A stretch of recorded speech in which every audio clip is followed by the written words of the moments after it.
Guys आज की जो वीडियो है वो दिल्ली यूनिवर्सिटी एडमिशन के ऊपर है 2023 की CUET UG 2023। सबसे पहले मैं आप लोगों को बता दूं, मैंने काफ़ी सारी वीडियो बनाई है और हर बार मैं कह रहा हूं कि अगर आप CUET के अंदर गलत सब्जेक्ट देकर आ जाते हो, उसका एग्ज़ाम देकर आ जाते हो तो आपका एडमिशन रिजेक्ट हो जाएगा। मैं अब आपको प्रूफ भी दिखा दूंगा यहाँ पे।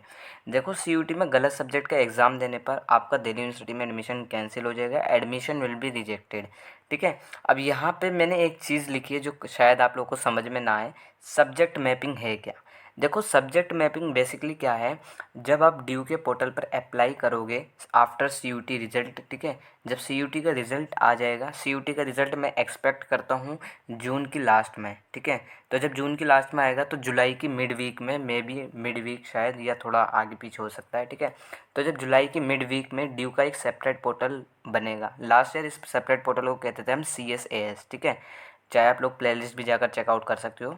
अब ये जो CSAS पोर्टल लास्ट ईयर जो बना था, उसमें फिर आपको सेपरेट पोर्टल पर अप्लाई करना पड़ता था, जहाँ पे सब्जेक्ट मैपिंग होती थी। सब्जेक्ट मैपिंग का मतलब था कि CUET के अंदर आप कितने सब्जेक्ट देख रहे हो, कौन कौन से सब्जेक्ट थे CUET के अंदर, और क्लास 12 में आपके पास कौन कौन से सब्जेक्ट आपने पढ़े थे। तो ये होती है सब्जेक्ट मैपिंग।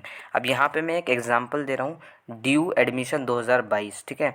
यहाँ पे 2022 में काफ़ी बच्चों के एडमिशन कैंसिल हुए सिर्फ इसी वजह से, सब्जेक्ट मैपिंग की वजह से। ये मैं खुद अपना एक्सपीरियंस बता रहा हूँ। काफ़ी बच्चों ने कमेंट करे थे इस चीज़ को लेकर, इंस्टा पे भी पूछे थे, ठीक है। और जिन्हें मैं जानता हूँ, ज़्यादातर बच्चों के एडमिशन कैंसिल हुए हैं।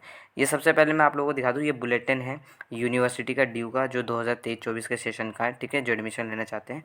अब यहाँ पे जो है एक इम्पोर्टेंट इंस्ट्रक्शंस हम पढ़ लेते हैं क्या। ये 4 इंस्ट्रक्शंस है। पहली इंस्ट्रक्शंस ये लिखी हुई है, आप जो भी CUET के अंदर लैंग्वेज देख कर आते हो, वो लैंग्वेज आपने क्लास 12 में पढ़ी हो। फॉर एग्जांपल, आप लोग स्पेनिश का एग्ज़ाम देख कर आते हो, स्पेनिश आपके पास क्लास 12 में होनी चाहिए, ठीक है। अब फॉर एग्जांपल आप उर्दू का एग्ज़ाम देकर आते हो, उर्दू आपके पास क्लास 12 में होनी चाहिए। हिंदी दे रहे हो, इंग्लिश दे रहे हो, क्लास 12 में होने चाहिए, ठीक है।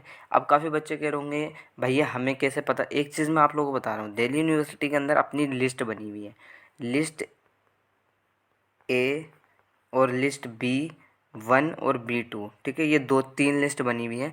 B1 में और B2 में डोमेन सब्जेक्ट दे रखे, और लिस्ट A जो है लैंग्वेज कोर्स के, तो आप चेकआउट कर सकते हो।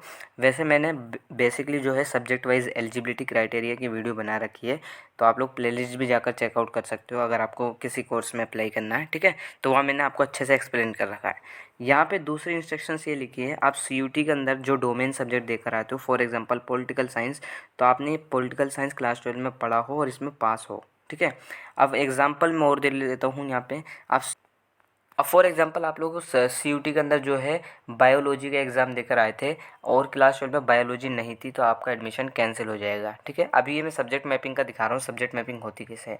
अब ये है आपकी सब्जेक्ट मैपिंग, ये एग्जांपल मैं दे रहा हूँ ड्यू एडमिशन 2022 का। इस तरीके से सब्जेक्ट मैपिंग, यहाँ पे मैंने स्क्रीनशॉट ले रखा है, ठीक है। मैंने पोर्टल लॉगिन करा था तो वहाँ से ये स्क्रीनशॉट ले रखा है मैंने, ठीक है। लास्ट ईयर जब सब्जेक्ट मैपिंग होती थी तो सब्जेक्ट मैपिंग के सामने आपको इस तरीके से लिखना होता था, ठीक है। वहाँ पे क्या होता था, ये जो सब्जेक्ट्स है CUET के, ये अपने आप वहाँ पे शो होते थे, और यहाँ पे आपको क्लास 12 के सब्जेक्ट जो है खुद फिलअप करने पड़ते थे कि आपने हिंदी सब्जेक्ट पढ़ी थी। अगर नहीं पढ़ी थी, आपका एडमिशन कैंसिल हो जाएगा। अब आप देख सकते हो, ये बच्चा जो है CUET के अंदर हिंदी देकर आया था और इसने क्लास 12 में हिंदी पढ़ी थी। हिस्ट्री का एग्ज़ाम देकर आया CUET के अंदर, हिस्ट्री इसने क्लास 12 में भी पढ़ी थी। पॉलिटिकल साइंस का एग्ज़ाम देकर आया, क्लास 12 में पॉलिटिकल साइंस पढ़ी थी। सोशियोलॉजी देकर आया, सोशियोलॉजी क्लास 12 में पढ़ी थी। इफ़ अगर यहाँ पे ये बच्चा क्या करता, अगर यहाँ पे मैं मान लेता हूँ पॉलिटिकल साइंस इस बच्चे ने अगर CUET के अंदर देकर आ जाता, ठीक है, दे दिया, मैं मान लेता हूँ CUET के अंदर, लेकिन अगर यहाँ पे पॉलिटिकल साइंस नहीं थी तो ये यहाँ पे NA फिल करता और एडमिशन जो है इसका रिजेक्ट हो जाता ड्यू की तरफ से।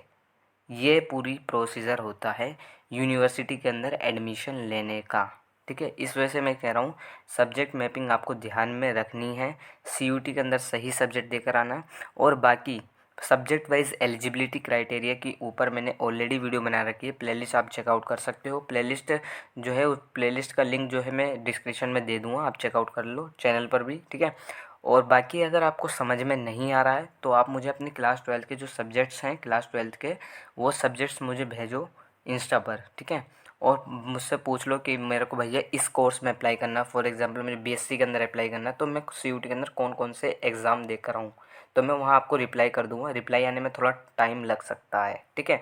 और बाकी अगर आपकी कोई क्वेरी है तो आप मुझसे भी इंस्टा पे पूछ सकते हो। इंस्टा आईडी का लिंक मैंने डिस्क्रिप्शन में दे रखा है।